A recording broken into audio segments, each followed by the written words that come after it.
जो नया type question answer session है, इसका जो क्वेश्चन पहले से किसी ने दिया है और उसका मैं आंसर भी दिया था। उसका बाद वो जो आंसर को लेकर कुछ मेंबर्स के थ्रू में मंथन हुआ था। तो मंथन होने के बाद उन लोग का कुछ सवाल था, ये सब मैं आज डिस्कशन करूंगा। ये प्रश्न था अर्पिता का, जब हम अपने आंतरिक संघर्षों, दुखों या शारीरिक पीड़ाओं को माँ को अर्पित करते हैं तो हमें कुछ राहत का अनुभव होता है। क्या इन अनुभवों को पूरी तरह समाप्त या रूपांतरित करना संभव है? When we offer our internal conflicts, sorrow or physical pain to the mother, we experience some relief.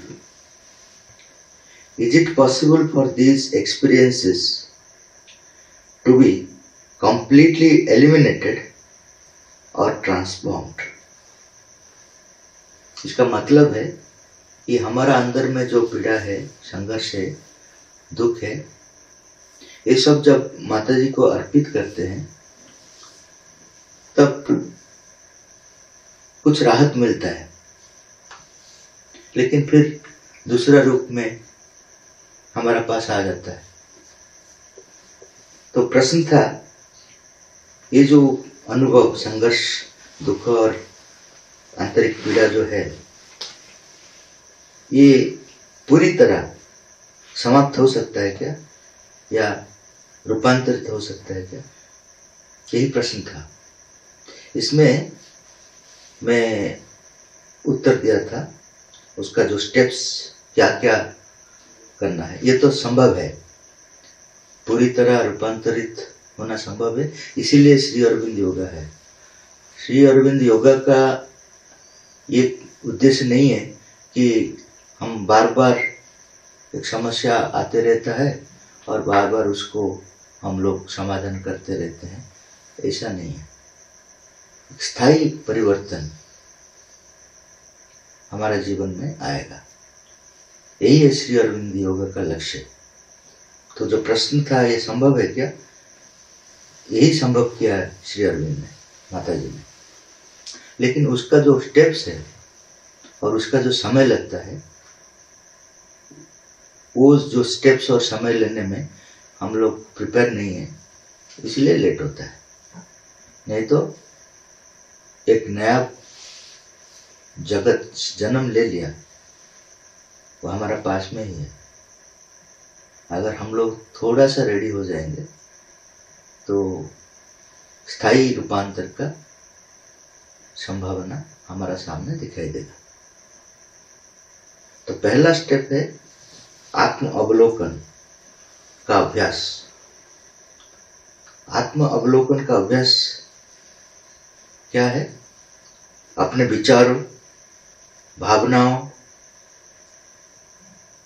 और कार्य के प्रति अधिक जागरूक होने के लिए आत्मनिरीक्षण का अभ्यास बोलते हैं। तो हमारा जो भावना है, विचार है और कार्य है, ये सबको हम लोग देखते नहीं, उसका प्रति हमारा जागरूक नहीं है। हम एक मशीन का जैसे जो भावना आता है उसी हिसाब से चल जाते हैं, जो कार्य सामने है उसी को कर कर चले जाते हैं। तो एक मशीन जैसा हम लोग जीते हैं, तो हमारा जीवन में कुछ परिवर्तन नहीं होता है। पहला चीज है, हम लोग जो कार्य करते हैं, हमारा जो विचार आता है, हमारा जो भावना आता है, उसको देखना है, उसका पैटर्न क्या है, वो किस हिसाब से हमारा अंदर में काम करता है, उसका एक ढांचा है, उस हिसाब से वो काम करता है, वो पता चलेगा। वो हर आदमी का अंदर में अलग अलग रूप से काम करता है। तो वो पैटर्न अगर का आपको पता चलेगा कुछ नियंत्रण कर सकते हैं। ऐसा नहीं है कि टोटल नियंत्रण हो। जैसा हमारा जो वायुमंडल का जो ऑब्जर्वेशन करते हैं, क्लाइमेट को कौन ऑब्जर्व करता है? हमारा डिपार्टमेंट जो है मेट्रोलॉजी जो करता है, उसका बात वो क्या पैटर्न को देखता है, ऊपर में क्या होता है, हलचल क्या होता है, उसका पैटर्न को देखता है और बोलता है कल बारिश होगा या परसों क्या होगा। वो पैटर्न को देखकर बोलता है। पैटर्न का मतलब कैसा ये सब मूवमेंट होता है, उसको वो स्टडी करता है। स्टडी कर कर वो अपना हिसाब से ऑब्जर्व करता है, उसका बाद एक कंक्लूजन देता है। लेकिन फिर भी उसमें गलत हो जाता है, क्योंकि वहीं पे सीक्रेट सब नहीं है, लेकिन कुछ पता चलता है, कुछ पता चलता है। उस हिसाब से वो बोलता है कि आज ऐसा होगा, कल ऐसा होगा। शायद हो भी नहीं सकता, वो भी पॉसिबिलिटी है, लेकिन कुछ तो पता चलता है। तो ऐसा ही हमारा जो अंदर में अज्ञानता और जो अहंकार है, वो अपना पैटर्न में काम करता है। वो पैटर्न को पहचानने में हेल्प करता है। पैटर्न अगर पहचान लिया तो कुछ हद तक हम जीवन को नियंत्रण कर सकते हैं। क्या क्या पैटर्न है वो बाद में मुझे प्रश्न पूछा गया, मैं बोलूँगा। ये पहला स्टेप है कि हम लोग सेल्फ ऑब्जर्व करना है कि हमारा अंदर में क्या होता है। हम लोग समझ नहीं देते हैं उसके लिए। तो हम लोग को देखना है कि हमारे अंदर में क्या होता है, किस पैटर्न के हिसाब से हमारा जीवन चलता है। हर आदमी का अपना अपना पैटर्न रहता है। पैटर्न का मतलब वो तरीका, हाँ, एक ढांचा जैसा है, उसी हिसाब से वो चलता है। तो दूसरा जो पॉइंट है, विनम्रता विकसित करना, ये दूसरा है। विनम्रता का मतलब है कि हमारा रिलेशन भगवान का साथ क्या है और दूसरों का साथ क्या है, ये सही से पता होना है। अगर सही से नहीं पता है तो हम लोग क्या करते हैं, भगवान का जगह में हम लोग को रख देते हैं। हम सेंटर पॉइंट में रहते हैं, भगवान को और दूसरों को हमारा चारों तरफ में सर्किल में रखते हैं। तो ये विनम्रता नहीं है। विनम्रता का मतलब तुम्हारा पोजीशन को तुम खुद एग्जैक्टली देखना है क्या है। तो देखा जाएगा कि सेंटर पॉइंट में भगवान है, उसका प्लेस कोई नहीं ले पाएगा। हम लोग ले लेते हैं भगवान का, हमारा पर्पज में यूज करते हैं। का मतलब क्या है, हम लोग सेंटर में रहते हैं, भगवान को यूज करते हैं, तो वो सेंटर में नहीं रहते हैं। तो पहला विनम्रता है कि मैं ये जगत में सब कुछ नहीं हूं, मेरा हिसाब से दुनिया नहीं चलता। ये कौन किसका हिसाब चलता है, जो सेंटर में है उसका हिसाब से चलता है। और बाकी का साथ मेरा संपर्क क्या है, सुपीरियरिटी नहीं, इंफीरियरिटी नहीं। क्यों कि मेरा एक स्वतंत्र भूमिका है। ये जो सृष्टि है इसमें मेरा एक स्वतंत्र भूमिका है। हर आदमी का अपना स्वतंत्र भूमिका है, उसी हिसाब से मुझे देखना है।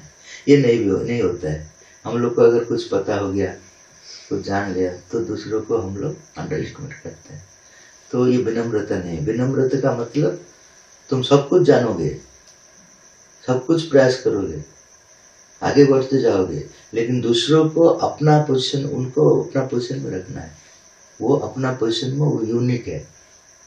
तो क्या है कि हमारा उनका प्रति गुडविल रहेगा।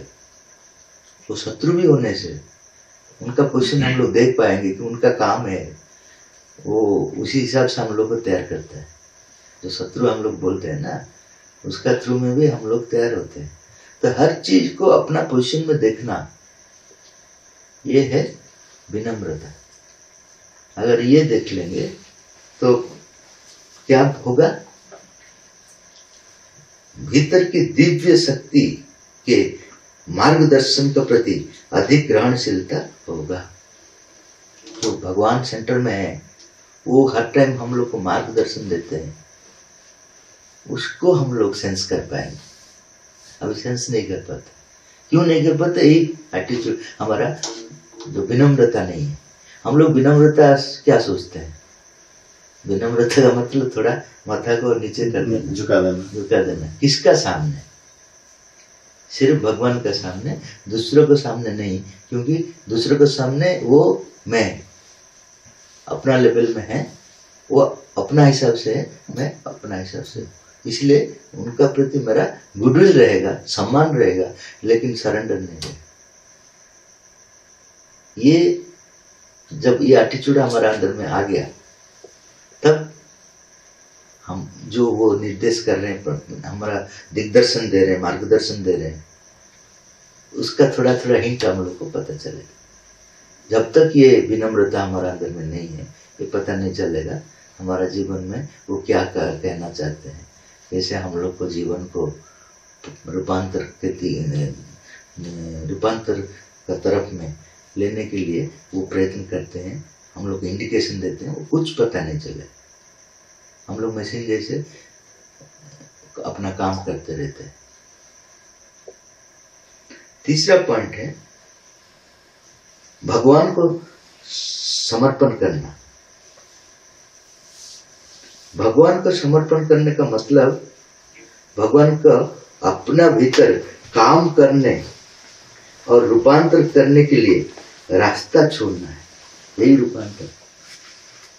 भगवान को हम अगर रास्ता नहीं छोड़ेंगे, वो जबरदस्ती नहीं आएंगे। उनका कैरेक्टर है, जैसे अतिथि हमारा घर में घुसकर जबरदस्ती नहीं खा जाएंगे किचन को जाकर, ऐसा ही भगवान को जितना हम लोग अलाउ करेंगे उतना ही वो हमारे लिए काम करेंगे रूपांतर के लिए। यही समर्पण है कि उनको अलाउ करना, उनको छोड़ देना रास्ता। हम लोग उनको छोड़ते हैं, बाकी सबको छोड़ते हैं।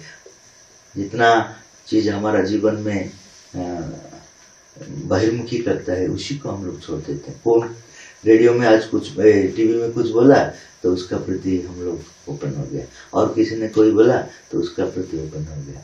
तो हम लोग दूसरा शक्ति जितना है उसका प्रति हम लोग ओपन हो जाते हैं, लेकिन भगवान हमारा अंदर में काम करना चाहते हैं, उसके लिए डोर बंद हो गया। समर्पण का मतलब उनको काम करने के लिए छोड़ देना।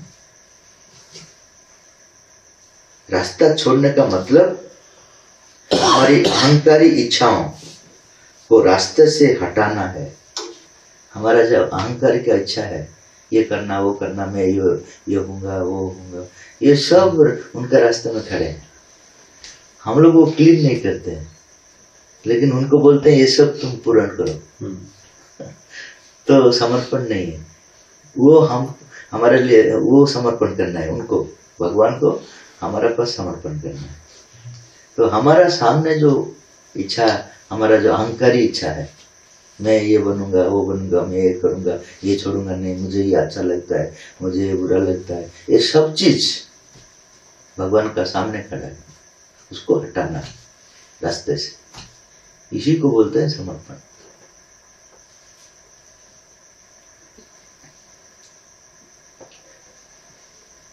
उतना भी काफी नहीं है। वो बोलते हैं कि जब उनको काम करने के लिए छोड़ देंगे, वो अपना हिसाब से काम करेंगे।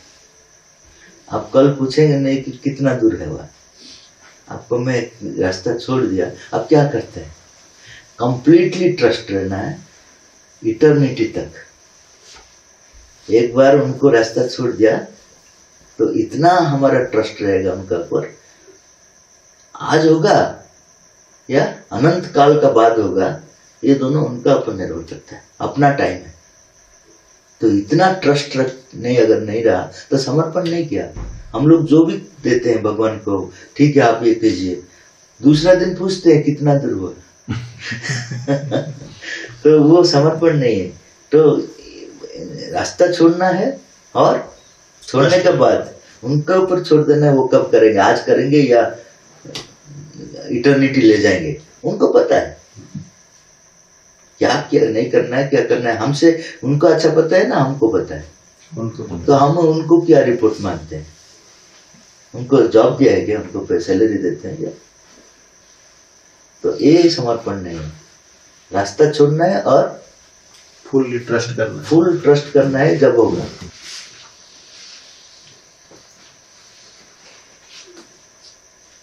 फोर्थ पॉइंट है पूर्ण योग का अभ्यास करना। अभी तक पूर्ण योग नहीं आया।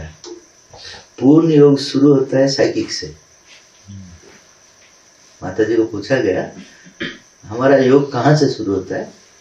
माता जी बोला जब साइकिक तुम्हारा फ्रंट में आ गया तब से पूर्ण योग शुरू हुआ। हम लोग क्या योग कर रहे हैं? हम लोग अभी जो गेट का सामने एंट्रेंस दे रहे हैं,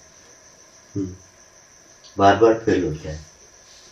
तो ये जो कोचिंग सेंटर है ना, कोचिंग सेंटर में हम लोग प्रिपेयर होते हैं, एंट्रेंस देते हैं, उतना तक गेट का अंदर में नहीं गया, पहला नहीं गया हम लोग।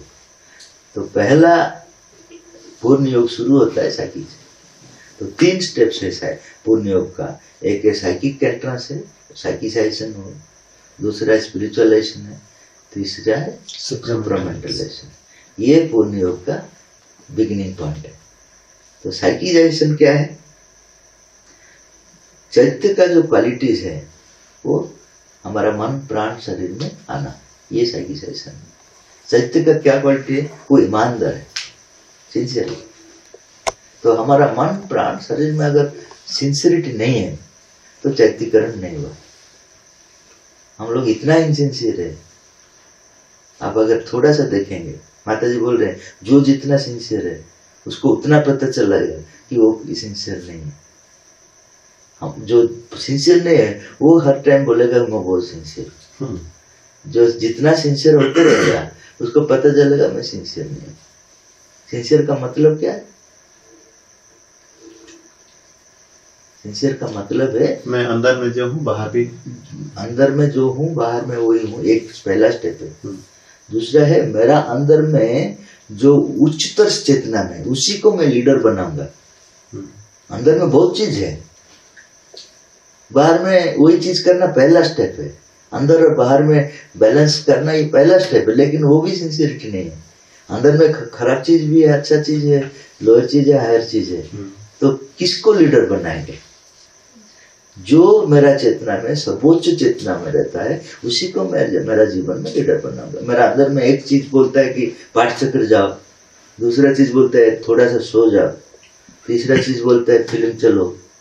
तो कितना कितना चीज हमारे अंदर में ही है।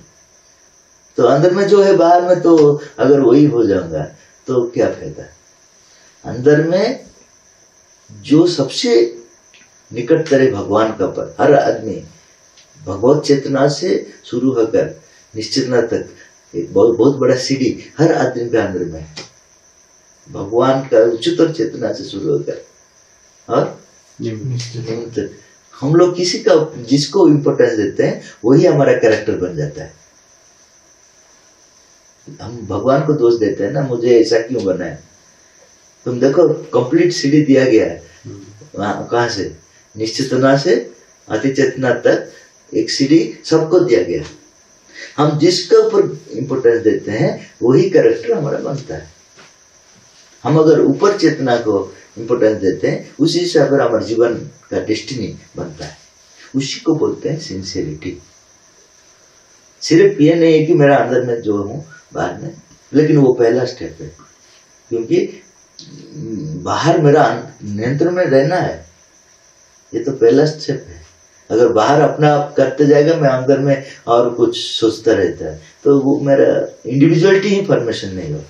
इंडिविजुअलिटी फॉर्मेशन का शुरू होता है जब मैं अंदर में जो हूँ बाहर में वही। लेकिन वो पहला स्टेप है। उससे उसका नेक्स्ट स्टेप है मेरा अंदर में जो सीढ़ी जो है उससे जो भगवान का साथ जो पास में है वो मेरा लीडर होगा। नीचे में बहुत चीज है, वो मेरा जीवन का लीडर नहीं होगा। उनका एक चीज अगर वो करने के लिए ठान लिया तो वो करेगा, वो पीछे हटेगा नहीं। नहीं ये ऐसा सिचुएशन हो गया भाई, मैं नहीं कर पाया। वो कभी सिचुएशन को कभी भी वो नहीं देगा, इम्पोर्टेंस नहीं देगा। वो करते जाएगा और सिचुएशन चेंज होते जाएगा। तो उसी को बोलते हैं संकल्प शक्ति उनका है। वो चीज मेरा मन प्राण शरीर में आ गया तो उसको बोलते हैं चैत्यकरण, साइकिक ट्रांसफॉर्मेशन बोलते हैं। उसका बाद दृढ़ता का साथ लगते रहना और भगवान के प्रति समर्पण जैसा गुण का जो स्रोत है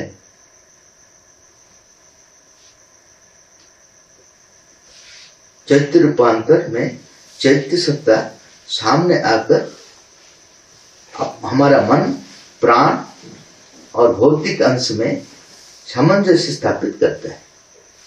तो जो भगवान का स्पर्श जो आता है वो सोर्स को वो खुद अभिकृत लेवल में अपना लेवल में ले आता है। उनके लिए जो जरूरत है, भगवान तो इनफाइनेट है, उनके लिए जो जरूरत है भगवान उनसे क्या चाहते हैं उसी को वो ले आता है और मन प्राण शरीर में वो सामंजस्य स्थापना करता है, हार्मोनाइज करता है। तो मन का रोल क्या होता है, प्राण का क्या रोल होता है, शरीर का रोल क्या होता है, वो जो भगवान जो चाहते हैं उसी का साथ वो लिंक करता है। इतना काम वो करता है। चैत्य रूपांतर होने से हम भगवान के लिए जीना, कार्य करना और साधना करना शुरू होता है। तब तक हम लोग भगवान के लिए जीते नहीं, हमारे लिए जीते। शुरुआत कहाँ होता है? चैत्य सत्ता जब आता है भगवान के लिए जीना और भगवान के लिए सब कुछ भगवान को देने के लिए। मेरा अंदर में कुछ कैलकुलेशन नहीं रहेगा, आनंद ही रहेगा। हम लोग कितना कैलकुलेट करते हैं, कुछ भी थोड़ा सा दे दिया तो कितना कैलकुलेट करते हैं। तो चैत्य जो रूपांतर जो हो रहे हैं उसमें एक बहुत बड़ा इंपॉर्टेंट है, भगवान के लिए जीना शुरू हो जाएगा और वो जीने में आनंद ही कारण होगा और कुछ कारण नहीं होगा। अगर और कुछ कारण है तो हम लोग भगवान के लिए नहीं जीते, अपने लिए ही जीते हैं। हमारा आध्यात्मिक संबंध को गहरा करने की और ले जाता है और हमें ब्रह्मांडीय चेतना तक खोलता है। तो हमारा जो नेक्स्ट फेज जो स्पिरिचुअल ट्रांसफॉर्मेशन है, स्पिरिचुअल ट्रांसफॉर्मेशन तक एक रास्ता दिखा देता है। तो अहंकार चले जाता है, अहंग रहता है, अहंकार चले जाता है। समझ गया? ये है चैत्य रूपांतर। उसका बाद दूसरा है आध्यात्मिक रूपांतर। आध्यात्मिक रूपांतर, ये चैत्य रूपांतर में आप एक व्यक्ति रूप बन गया, व्यक्तित्व बन गया। उसका पहला व्यक्ति ही नहीं है, सिचुएशन का हिसाब से इधर उधर चलते हैं। चैत्य रूपांतर होने के बाद आप व्यक्ति स्वरूप बन गया, लेकिन वो व्यक्ति स्वरूप दूसरों से अलग नहीं है। हम लोग सब एक ही है, उसमें मेरा स्वतंत्रता है वो अलग है, लेकिन मैं दूसरों से, विश्व ब्रह्मांड से अलग नहीं हूँ। कॉस्मिक कॉन्शियसनेस जो ब्रह्मांडीय चेतना जिसको बोलते हैं, कॉस्मिक या यूनिवर्सल कॉन्शियसनेस, वो हमारा अंदर में पहला काम करना शुरू करेगा। तो यहीं से कलेक्टिव योगा शुरू होता है। क्योंकि मैं अगर सबको अपना अनुभव नहीं करूंगा तो कलेक्टिव योग नहीं होता है। हम लोग जो पार्टिसिपेट करते हैं हमारा ये सेंस नहीं रहता है। हम लोग समझते हैं कि उसको समझाएंगे, अरे वो तुम्हारे से अलग नहीं है, तुमको ही प्रस्तुत करते हो। तो ये यूनिवर्सल कॉन्शियसनेस है, जो कॉस्मिक कॉन्शियसनेस होने से तुम अपना स्वतंत्रता है, लेकिन तुम दूसरों से अलग नहीं हो। तो कलेक्टिव योगा शुरू होता है स्पिरिचुअलाइजेशन से। उसका पहले ये भी एक सुपीरियर कॉम्प्लेक्शन हमारा में आता है। मैं इतना आदमी को समझाया, इतना आदमी को कराया, मैं स्टेट लेवल लीडर हूँ, मैं डिस्ट्रिक्ट लेवल लीडर हूँ, उसी में रह जाते हैं हम लोग। वो भगवान का लिस्ट में नहीं जाते हैं। वो सब जो अपने आप को समझता है कि दूसरों से अलग है और सुपीरियर कॉम्प्लेक्शन है, भगवान का लिस्ट में वो आउट है। वो ठीक है, हमारा लिस्ट में आ जाएगा, जो जुलाई कैंप का लिस्ट में आ जाएगा। मैं स्टेट कोऑर्डिनेटर हूँ, मैं डिस्ट्रिक्ट कोऑर्डिनेटर हूँ, ये सब भगवान का लिस्ट में उसका नाम नहीं है। जब तक दूसरों को मुझसे अलग अनुभव होता है तब तक मैं कलेक्टिव साधना नहीं कर रहा हूँ। वो एक ईगो लेवल में ही मैं अपने आप को ही प्रतिष्ठित कर रहा हूँ।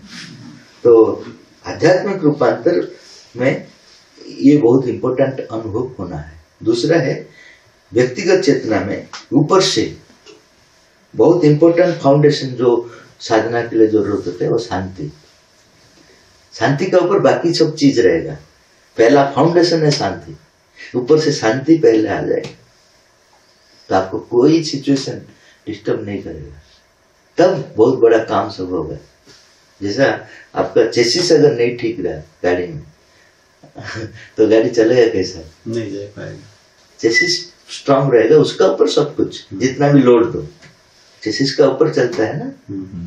तो ऐसा ही हमारा चेसिस है साधना का, वो शांति है। अगर शांति नहीं है तो कब गिर जाएगा गाड़ी पता नहीं है। थोड़ा सा अगर घाट एरिया में गए तो गिर जाएगा, बैलेंस नहीं रहेगा। तो वो शांति जो पहला चीज है वो आएगा। अभी तक हम लोग शांति हमारे पास नहीं आया। हम लोग जो बोलते हैं मुझे ये शांति मिल गया, ये घर बना दिया मुझे शांति मिल गया, लोग बोलते हैं ना मैं शांति में हूँ। क्या है ना, मेरा घर बन गया, मेरा जितना बच्चा लोग है सब शादी कर लिया, मैं शांति में हूँ, शांति में हूँ। तो एक वर्ष का पहले मैं जाता हूँ तो रोता है, क्या है जो शादी किया था वो मर गया, तो घर जो है वो गिर गया। जो शांति बाहर का सिचुएशन के ऊपर निर्भर नहीं करता है, वो ऊपर से आता है और वो सबको स्टेबल करता है। वो अगर रह गया बाकी चीज को वो स्टेबल करता है। तो शांति जो पहला चीज आएगा, उसका बाद शक्ति आएगा, प्रकाश आएगा, ज्ञान आएगा, पवित्रता आएगा, आनंद आएगा। ये सब बाहर का चीज है, एक एक चीज आएगा। अपना कैपेसिटी, हमारा सिंसियरिटी इस हिसाब से आएगा।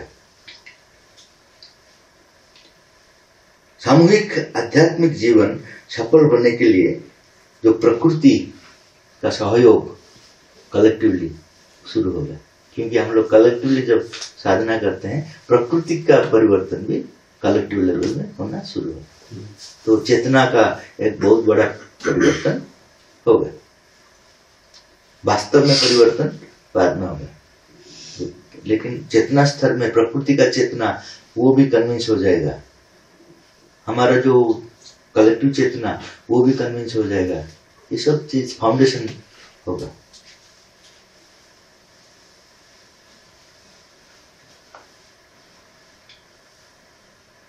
यहाँ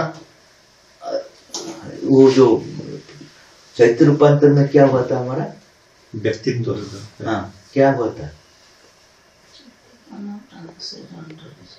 अहंकार चले गया था। हाँ, अहंग रह गया था, लेकिन अहंकार अभी यहाँ अहंकार अहंग चले जाएगा। अहंग चले जाएगा मतलब नहीं है सब अहंग चले जाएगा, सिर्फ मेंटल ईगो चले जाएगा जो हमको सुपीरियर फीलिंग देता है, इंपीरियर फीलिंग देता है, वो जो कंपैरिजन करता है, ये मेंटल ईगो है। वो चाहे वाइटल ईगो और फिजिकल ईगो लास्ट तक रहेगा, तो जरूरत है।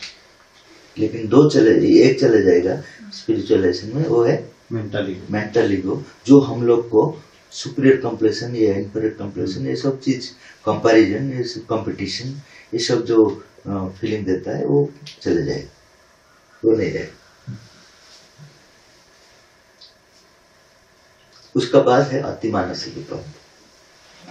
अतिमानस का रूपांतर का मतलब है वो ऊपर से आएगा। हम लोग जब प्रस्तुत हो जाएंगे वो ऊपर से अपना हिसाब से आएगा, हम लोग उसमें कुछ कर नहीं सकते। तो ऊपर से वो आएगा, वो तो आ गया है, भगवान श्री अरविंद और माता जी वो ऊपर से लेकर आए। लेकिन हमारा अंदर में काम करने के लिए हमारा जो पहला जो मैं बोला है साइकिक ट्रांसफॉर्मेशन, स्पिरिचुअल ट्रांसफॉर्मेशन, ये सब बेस क्रिएट होना है। ठीक है।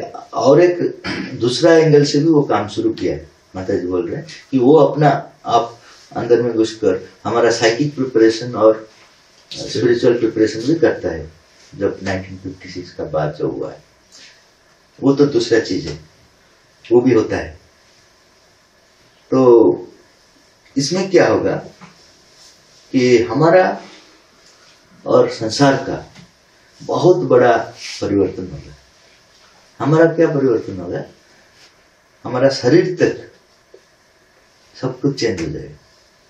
कोई पार्ट जो है, मेरा हार्ट है, मेरा लंग्स है, मेरा सब, वो कुछ नहीं रहेगा, सब पावर सेंटर हो जाएगा। जो फिजिकल एस्पेक्ट और नहीं रहेगा। अभी जैसा फोन में टेलीफोन वायर अब रहा क्या? नहीं, चला गया। चिप्स रह गया, वो भी जो है वो भी रहेगा नहीं। सब वाइब्रेशन सेंटर हो जाएगा, पावर सेंटर हो जाएगा। तो मेरा अगर ये नहीं है, स्टोमक नहीं है, तो स्टोमक एक रहेगा क्या? मेरा आज तकलीफ होता है, ये रहेगा क्या? नहीं। हाँ? अगर ब्रेन है नहीं, हेडेक रहेगा क्या? नहीं। तो जितना सब अभी पार्ट्स है, वो पार्ट्स कुछ नहीं रहेगा, वो सब पावर सेंटर हो जाएगा। बहुत बड़ा परिवर्तन। तो आपका प्रॉब्लम ही कुछ नहीं है, पावर सेंटर डायरेक्टली काम करना। दूसरा है जो कलेक्टिवली तीन जो समाज में बहुत बड़ा पावरफुल पोजीशन में है, तीन चीज बोले हैं। एक है सरकार, दूसरा है मनी, तीसरा है हेल्थ। ये तीन चीज हम लोग को पकड़ कर रखा है, समाज में चेंज करना नहीं देता है। तो ये तीन चीज पहला चेंज होगा। सरकार स्वयं भगवान हो जाएंगे। भगवान का मतलब वो जिसको यूज करेंगे, जिसका जो ओपन होता है भगवान का तरफ में कंप्लीटली, वो उनका पास पावर रहेगा। अभी जो भी इलेक्शन लड़ता है उसका जो भी हो, वो जितना करप्शन करे वो नेता हो जाता है, ऐसा नहीं हो पाएगा। भगवत चेतना कंप्लीटली अगर उनका पास में काम करता है, वही सरकार बनेगा। सरकार बनने का मतलब ऐसा पोस्ट नहीं है, टोटली संसार को चलाने की शक्ति है। वो लीडरशिप में रहेगा, सेंटर पॉइंट में रहेगा। भगवान तो सेंटर पॉइंट रहेगा, उनके आप चारों तरफ में हनुमान जैसे काम करेंगे वो। तो वो सरकार का बहुत बड़ा परिवर्तन हो रहा है। दूसरा है मनी। मनी, ये जो करेंसी है, सब चीज नहीं रहेगा, करेंसी नहीं है, कुछ नहीं रहेगा। क्या रहेगा? जैसा हवा है ऐसा मनी फोर्स चलते रहेगा। आपको जितना जरूरत है वो लेंगे। हवा कितना लेते हैं आप, बोलिए? जितना जरूरत पास में आता है इसलिए ज्यादा ले जाते हैं। तो ऐसा ही मनी फोर्स जो है आपका सामने ही जाते रहेगा, जैसा हवा जाते रहता है। आपको जितना जरूरत है उतना लेंगे। तो ये जो गरीब धनी ये सब, अंबानी अडानी ये सब नहीं लेंगे, समझ गए? वो अगर लेंगे वो बहुत बड़ा काम के लिए लेंगे। जिसका काम जितना बड़ा है उतना वो लेंगे, अपने लिए नहीं। अपने लिए उतना ही लेंगे। निश्वास आप कितना, श्वास कितना लेते हैं? जितना जरूरत है। नहीं, ये तो क्या है, ये क्या है, एडवोकेट के थोड़ा ज्यादा लेते हो नहीं? ये लोग छोटे जो है मैट्रिक पर कितना 10th क्लास है ना, तो कम लेते होंगे। ऐसा नहीं। तो ये सब चीज जितना जिसको जरूरत है, जिसका जितना काम बड़ा चीज वो कर रहे हैं आनंद में, वो डिस्टिंक्शन रहेगा। बड़ा काम छोटा काम का डिस्टिंक्शन रहेगा। बड़ा काम का मतलब जो जितना पास में भगवान का पास में रहता है उसका काम बढ़ जाता है। जो जितना दूर में रहता है उसका काम कम होता है। तो इस हिसाब से जो अवेलेबल शक्ति जो उनको है हेल्प करने के लिए, वो चारों तरफ में है, उससे वो जितना जरूरत है उतना लेगा। लेकिन रूपांतर होने का बाद भी वो जो ग्रेडेशन रहेगा, लेकिन वो ग्रेडेशन में ईगो नहीं रहेगा। मैं सेंटर पास में हूँ, मैं दूर में हूँ, ये सब नहीं रहेगा। वो अपना कैपेसिटी का हिसाब से। इसीलिए माता जी बोल रहे हैं, जब हम लोग अभी है, हम क्या सिर्फ भगवान को चाहेंगे बाकी नहीं चाहेंगे, तो हमारा रूपांतर बहुत छोटा होगा। बाकी सब चाहेंगे और बाकी सबको भगवान का साथ मिलाएंगे, तो हमारा रूपांतर बहुत एनरिच्ड होगा। तो हम लोग बोलते हैं इतना काम क्यों करना है, घर में रहकर थोड़ा सा भगवान को बुलाने से क्या भगवान मिलेगा? लेकिन तुम्हारा काम कितना हुआ उसी हिसाब से प्योर फॉर्म है, लेकिन छोटा सा हुआ। लेकिन अगर तुम सब काम में इन्वॉल्व हो, लेकिन अपने के लिए नहीं, भगवान के लिए, जितना तकलीफ ज्यादा बढ़ गया कि नहीं, उतना बहुत बड़ा ट्रांसफॉर्मेशन तुम्हारा हुआ। माता जी इसलिए एक साधक को बोला, साधक पूछा था कि हमारा क्या होगा, तो माता जी अच्छे से बोला, because you have shared the pain you will share the joy. तुम अभी जो तकलीफ को तुम जितना झेलते हो, अभी जो झेलना नहीं चाहता है, सिर्फ भगवान को पास रहना चाहता है, वो भी ठीक है उनके लिए। लेकिन जितना झेलते हो you will share the Joy, उतना इंटेंस जॉय तुम्हारे लिए मौजूद है रहेगा। जब ट्रांसफॉर्मेशन हो जाएगा जो intense of Joy will be different for each. ये नहीं रहेगा, पेन नहीं रहेगा, सफरिंग नहीं रहेगा, लेकिन इंटेंसिटी जॉय का डिफरेंट रहेगा।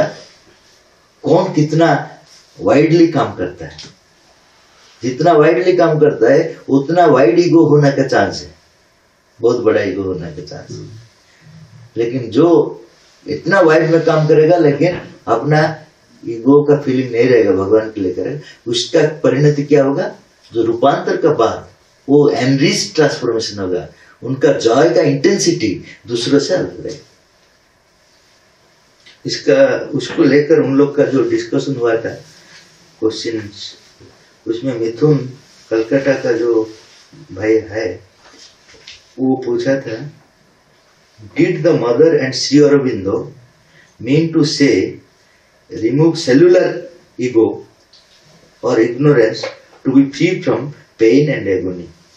जो सफरिंग का बाद जो प्रश्न आया था, उसके लिए हमारा ईगो जो प्रॉब्लम करता है वो सेलुलर लेवल का ईगो का बात बोल रहे हैं या इग्नोरेंस का बात में बोल रहे हैं? हाँ, सेलुलर ईगो का बात ही बोला जाता है, क्योंकि सेलुलर लेवल तक जब तक ट्रांसफॉर्म नहीं होगा पेन एंड सफरिंग रहेगा। जैसा माता जी को पूछा गया कि कॉन्स्टिपेशन जो होता है कौन सा पार्ट मेरा ट्रांसफॉर्म होने से वो कॉन्स्टिपेशन नहीं रहेगा, समझ गया? कॉन्स्टिपेशन मतलब क्या? कोष्ठकाठिन्य। हाँ, कुष्ठ, उससे अच्छा है कॉन्स्टिपेशन। कोष्ठकाठिन्य समझने मुश्किल होता है, कॉन्स्टिपेशन सबको पता है। तो कॉन्स्टिपेशन का कारण माता जी बोल रहे हैं, it is the egoism of the body and of the cells. शरीर में जो ईगो है, विशेष करके कोशिका में, सेल्स में जो ईगो है, वो कारण है कॉन्स्टिपेशन। तो वहां तक प्रॉब्लम, उसका बाहर का रूप हम लोग बोलते हैं मेरा कॉन्स्टिपेशन हो गया, हमारा ये, लेकिन उसका जो कारण है सेलुलर ईगो तक है। तो वहीं पे वहां तक चेंज आने से ये सब चले जाएगा। जो मैं बोला था हेल्थ का जो ऊपर विजय, यहाँ पे उनका सीक्रेट है। सेलुलर लेवल में हम लोग को भगवान का प्रेजेंस रखना है, तब ये कॉन्स्टिपेशन जो भी है सब चले जाएगा। जो मनी का फोर्स तो बोला है कि मनी, हेल्थ के बारे में नहीं बोला था ना, यही उनका सोल्यूशन है कि सेलुलर ईगो में चेंज आएगा, तब ये जितना हेल्थ प्रॉब्लम है वो नहीं रहेगा।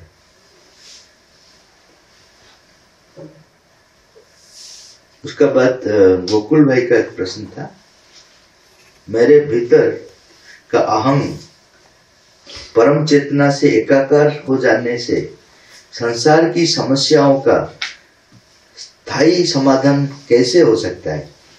क्योंकि यदि मैं अपनी चेतना को विकसित करके संसार में प्रवेश करता हूं तो संसार में सभी समस्याओं मेरा अंदर में प्रवेश कर जाएगा।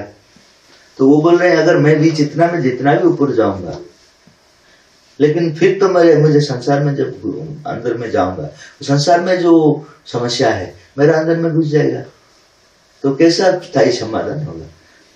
तो एक्चुअली मैं जो बोला है कि चेतना का एकाकार जो होना है, ये पहला स्टेप है। हम लोग को जो एकाकार करते हैं भगवान का साथ, हमारा मिलन चैत्यकरण में जो होता है, वो पहला स्टेप है। आध्यात्मिकरण, उसका बाद त्रिविध रूपांतर, उसका बाद ही संसार में भी वो चीज नहीं रहेगा समस्या। तो संसार में अगर समस्या नहीं रहा, हम अगर उसका अंदर में घुस गया तो हमारा अंदर में समस्या कैसा आएगा? तो संसार में जो समस्या है, इंडिविजुअल में जो समस्या है, ये दोनों नहीं रहेगा। उसका बाद का एक प्रश्न है, मीरा ने पूछा, आत्मनिरीक्षण का प्रक्रिया के दौरान हमें अहंकार और अज्ञानता का ढांचा की पहचान करने की आवश्यकता होती है। अहंकार और अज्ञानता का यह ढांचा वास्तव में क्या दर्शाता है? During the process of self-observation, we need to identify the pattern of ego and ignorance What exactly does this pattern of egoism and ignorance reflect? हाँ, ये जो पैटर्न का बारे में मैं पहला बोला था कि मैं बाद में बोलूंगा, यही प्रश्न था।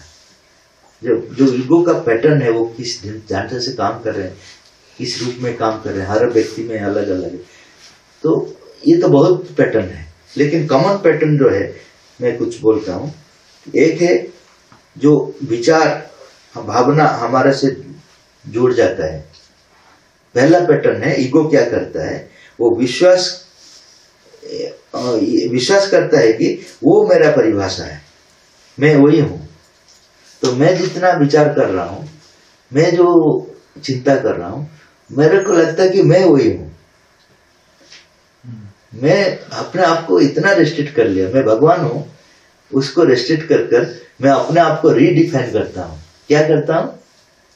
मेरा ये मैं ऐसा विचार कर रहा हूं, ऐसा मेरा काम कर रहा हूं, इसी हिसाब से मैं अपने आप को रीडिफाइन कर रहा हूं।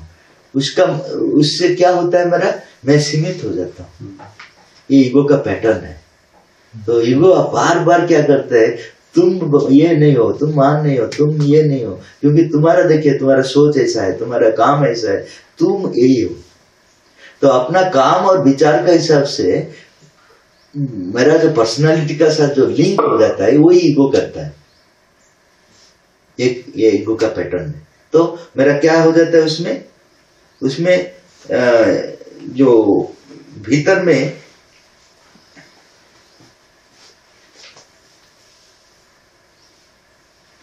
the pattern of ego and ignorance can manifest in various ways depending on the individual and their specific patterns of thoughts and behaviors.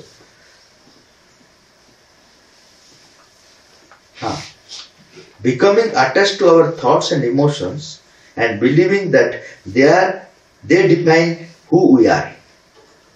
हमारा जो विचार है, हमारा जो इमोशन है, हमारा जो काम है, उसी से मैं अपने आप को डिफाइन करता हूं, मैं यही हूं।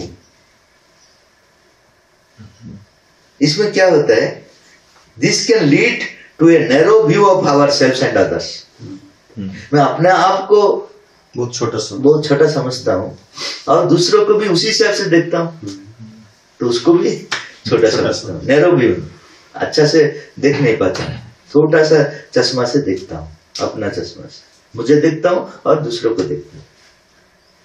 As well as unnecessary suffering when we are unable to control and let go these thoughts and emotions. जब ये थॉट्स और इमोशन, ये जो भावना को हम लोग निकालना चाहेंगे, तब ये तकलीफ होगा। क्योंकि जब हम लोग सोचते हैं कि ये मैं हूं, तो कैसे निकलेंगे?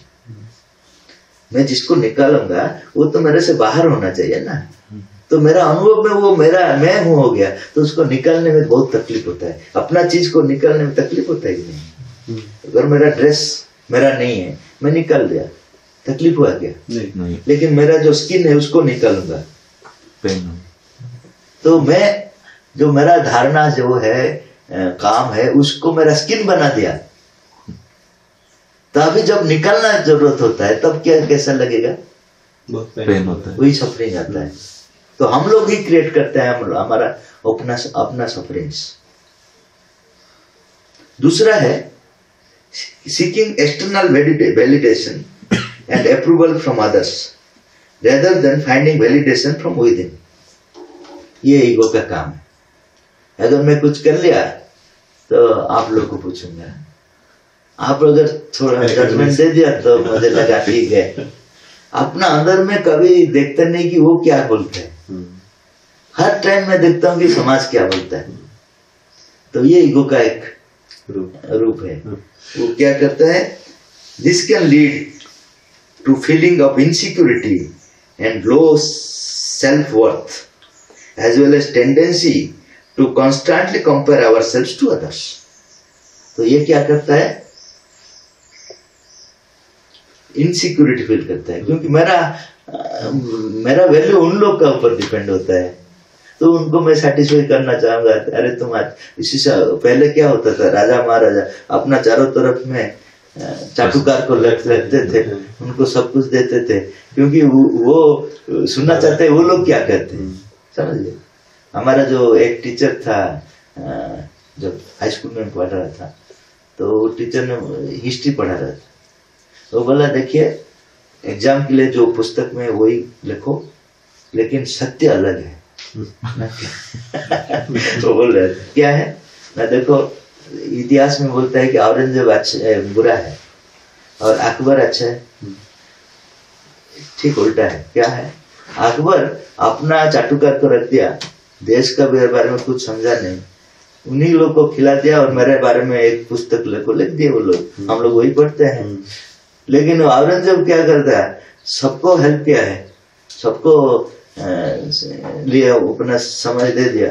वो चाटुकर उनका खपा हो गया, वो भाई को मर्डर कर दिया, जितना जितना भी खराब चीज लिखना चाहिए वो लिख दिया। वो कहने का मतलब वो बोला कि मैं जो बोल रहा हूँ वो भी सत्य नहीं है, लेकिन ऐसा हो सकता है।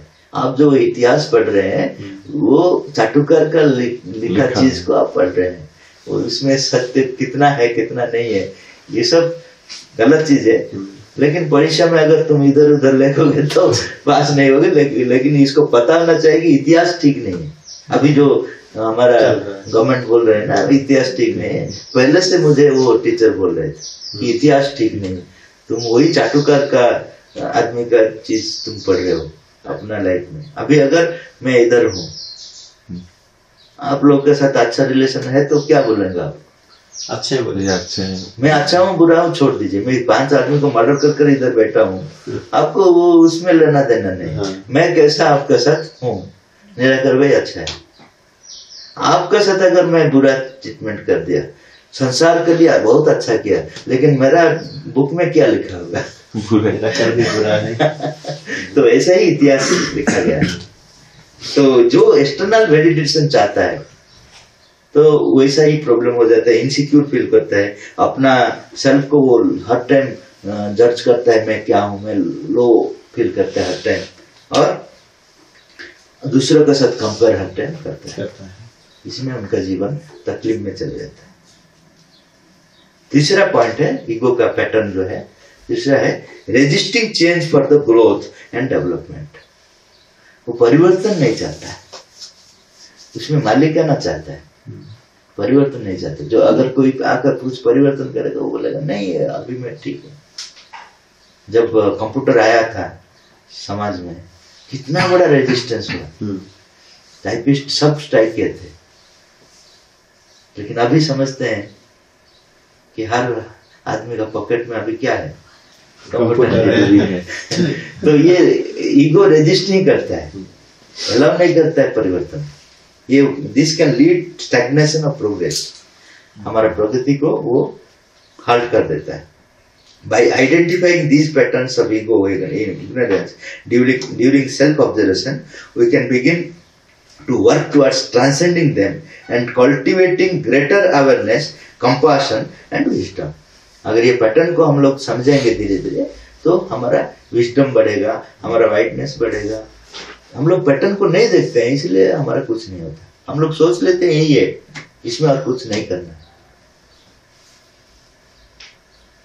उसके बाद सुब्रत का प्रश्न था, are ignorance and egoism two different things, what are the source, did egoism originate from ignorance or is it vice versa, if ego will be removed will ignorance will be vanished.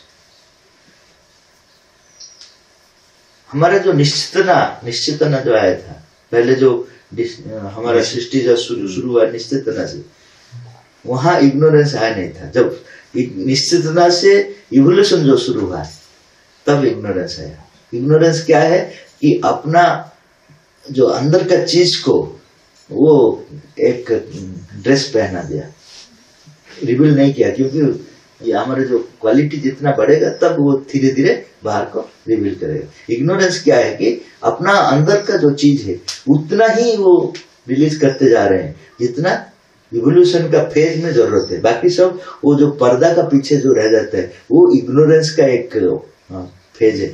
Ignorance का मतलब है self concentration, principle of exclusive concentration. Exclusive, मैं अगर इस चीज के लिए जानना चाहता हूँ इसी समय दूसरा चीज को जानूंगा क्या?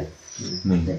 तो दूसरा चीज के लिए मैं इग्नोरेंट हूँ, तो मेरे लिए वो कवर अप होकर है, क्योंकि वो कवर अप नहीं होगा तो इसको भी मैं नहीं जान पाऊंगा, मेरा उतना कैपेसिटी नहीं। साइमल्टेनियसली जानना का कैपेसिटी अतिमानव स्तर में होगा। लेकिन अभी क्या है, मैं अगर इस लेवल में जानना चाहता हूँ तो बाकी सब चीज को कवर अप करना है। वो कवर अप है इग्नोरेंस। इग्नोरेंस एक खराब चीज नहीं, तो कवर अप जो करते हैं वो उसको बोलते हैं इग्नोरेंस। तो वहीं से फिर ईगो का जनरेट हुआ, सेपरेटिव कॉन्शियसनेस में अलग हूँ, ये सब ईगो इग्नोरेंस से जनरेट हुआ, समझ लिया। तो फिर जब ईगो चले जाएगा तो इग्नोरेंस रहेगा, क्योंकि वो वहां से ये निकला है। तो ईगो चले जाने के बाद भी इग्नोरेंस रहेगा। जब टोटली हम लोग रेडी हो जाएंगे तब वो कवर नहीं रहेगा। भगवान कंप्लीटली अपने आप को रिवील करेंगे। तो इग्नोरेंस का मतलब जितना तुम कैपेबल हो उतना तक ही तुमको देखा जाएगा, बाकी सब कवर अप होगा। वो इग्नोरेंस है, simple. If ego will be remove, will ignorance will B vanish? ना, नहीं रहेगा, वो रहेगा।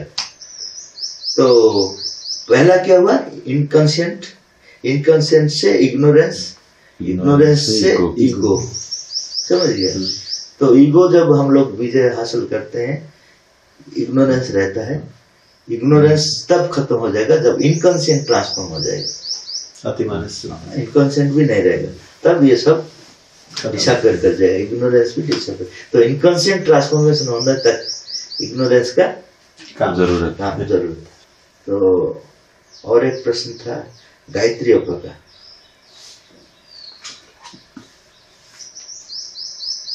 What is the difference between humility and surrender? Surrender का जो एटीट्यूड ह्यूमिलिटी से बनता है। मैं कुछ नहीं हूं भगवान के सामने, वहीं से सरेंडर भाव आता है। तो ह्यूमिलिटी प्रिपेयर्स सरेंडर। ह्यूमिलिटी, विनम्रता आपका पास नहीं है तो सरेंडर का एटीट्यूड नहीं। तो जो ह्यूमिलिटी जो है वो सरेंडर के लिए श्रेष्ठ एटीट्यूड बनाता है, समर्पण के लिए। भगवान के सामने हम कुछ नहीं, जितना भी हमारा क्वालिटीज है, जो भी है, भगवान के सामने हम कुछ नहीं। वो जो कहेंगे वही मेरे लिए फाइनल है। लेकिन दूसरे के साथ ये बात नहीं बोलूंगा मैं। दूसरे के साथ ये नहीं बोलूंगा कि मैं उसको सब पता है, मैं उसको सरेंडर करूंगा, वो गलत है। वो अपना हिसाब से ठीक है, मैं अपना हिसाब से ठीक हूँ। ये चीज मैं भगवान को नहीं बोल पाऊंगा। भगवान आकर बोलेंगे ऐसा करो, नहीं आप आपका हिसाब से ठीक है, मैं ठीक है। भगवान के लिए कंप्लीटली तुम जब उनका सामने खड़े होते हो तो you are nothing, he is everything. दूसरों के लिए मैं भी हूँ, वो भी है। तुम भी हो, तुम्हारा हिसाब से हो, मैं मेरा हिसाब से हूँ। ठीक है, तुम कुछ गलती मेरा देखा देते हो, मैं लेकिन अपना हिसाब से देखूंगा और पर। लेकिन भगवान को ऐसे नहीं बोलेंगे कि ठीक है आप बोल दिया मैं देखूंगा उसके बाद अगर ठीक है तो करूंगा, नहीं कर। भगवान एक बार बोल दिए तो कंप्लीट फाइनल है। तो ये इसी को सरेंडर भाव, ये जो विनम्र भाव से सरेंडर शुरू होता है। हम लोग क्या करते हैं, दूसरे का जो सामने हम लोग सरेंडर कर देते हैं, तो बहुत बड़ा गलती होता है। उसको विनम्रता सोचते हैं कि अगर कंपनी में और कोई बॉस का सामने हम लोग हमारा व्यक्तित्व टोटली बेच देते हैं पैसा के लिए, प्रमोशन के लिए। कोई बड़ा हेल्प भी कर दिया उसके साथ भी बेच देते हैं, तो उसको हम लोग विनम्र को सोचते हैं। वो बहुत हम्बल है, जो भी सब कुछ में हाँ हाँ बोलता है, उसको हम लोग बोलते हैं हम्बल है। वो नहीं है, उसमें आपका इंडिविजुअलिटी ही नहीं है, आप नहीं है, you do not exist. Individuality कब होता है, जब ये एटीट्यूड भगवान के पास मैं कुछ नहीं हूं और दूसरों के पास वो अपना हिसाब से ठीक है, मैं हिसाब से ठीक है। अगर कुछ गलती है ठीक है, लेकिन वो अगर पॉइंट आउट कर देता है तो मैं देखूंगा, भगवान के पास ले जाऊंगा। अगर वहीं से वो मुझे वही बात बोलेंगे तो मैं एक्सेप्ट करूंगा, नहीं तो एक्सेप्ट भी नहीं कर सकता। तो यही चीज डिफरेंस है, मेन डिफरेंस। दूसरा प्रश्न था ट्रिपल ट्रांसफॉर्मेशन बारे में, वो तो मैं बता दिया, उतना ही था आज का।